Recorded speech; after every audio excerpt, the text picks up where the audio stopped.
Hey y'all, welcome back to my channel. Today we're going to be discussing Olivia from Liv's Life. So, it's official, Olivia has moved to Florida again. I just got off her live that she did, and I caught a small little snippet, and she said, people are celebrating me while I'm down. That's what she said. And that did something in my heart because I was like, no, the hell, she did not just say that. Olivia, you are the queen of kicking folks while they're down. And if I get emotional, y'all, don't mind me. I have a big issue with people who do wrong to others and don't take accountability.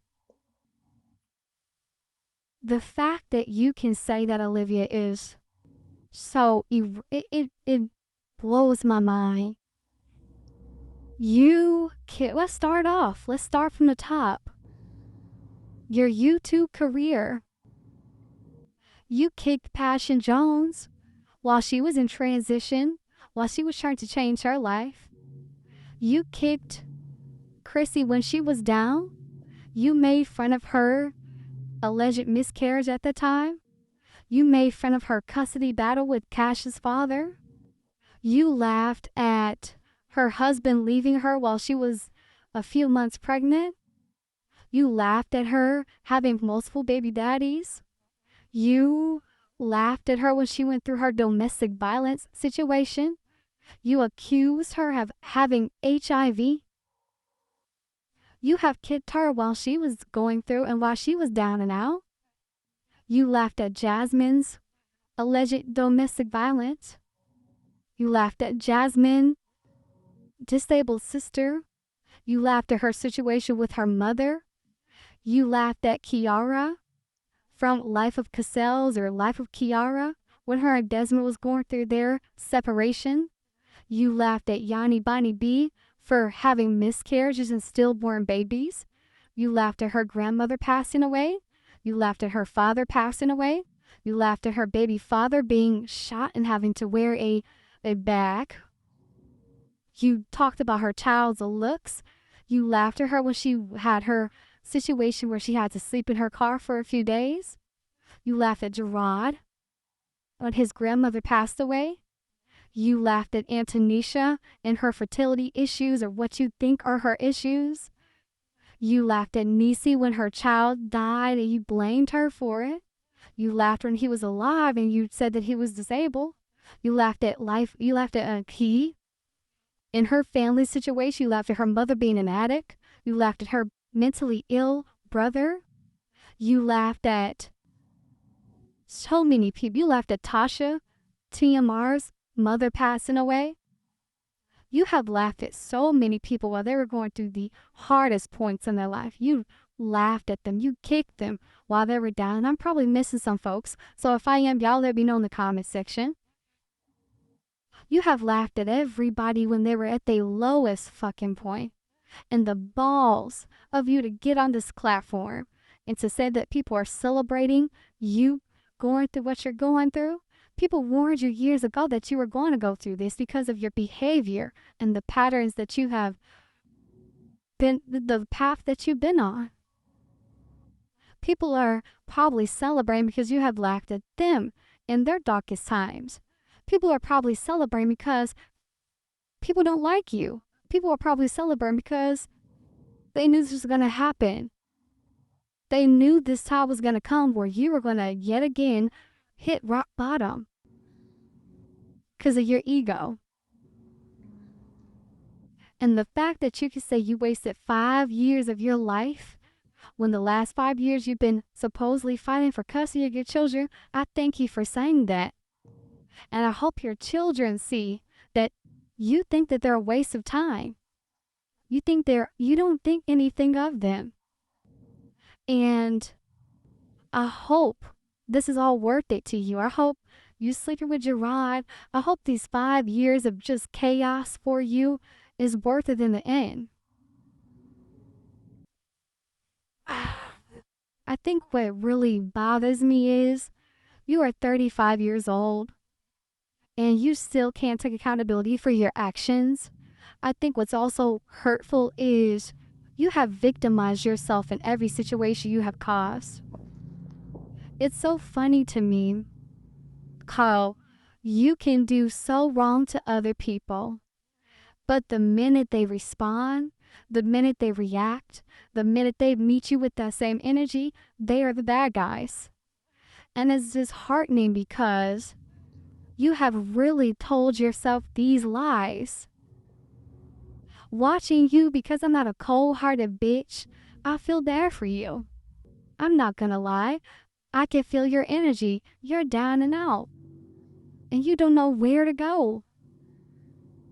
But I will tell you, stop using God when it's convenient. But you do need to run to God. And you need to get on your knees. And you need to pray. You need to lament. And you need to repent.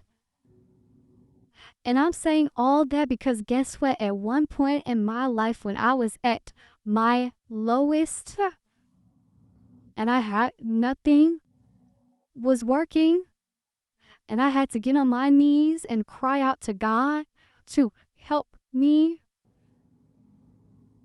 and to change me and change my ways. Then when I sat in those rooms by myself, I had to take accountability for how I got in those places I was in.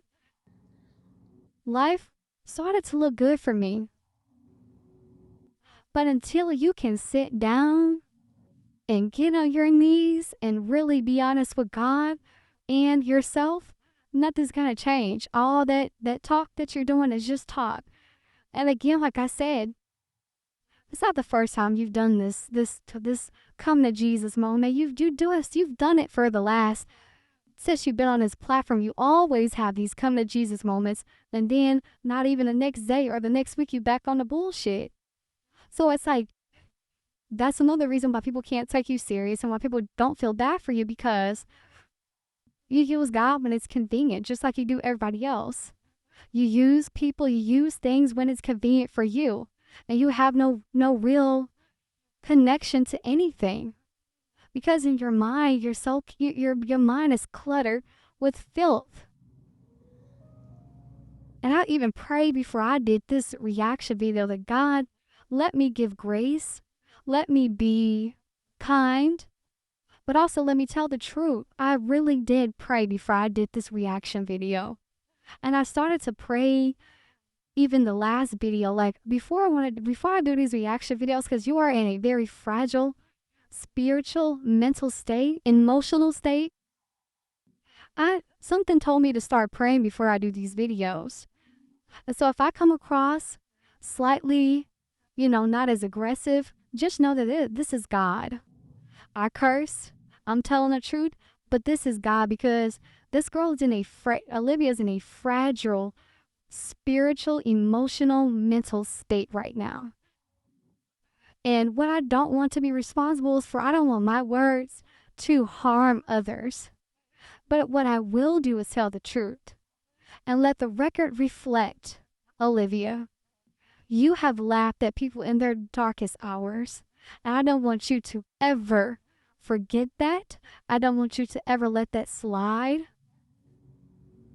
And the thing is, you know what you've done to others, but you have been so comfortable in being the victim.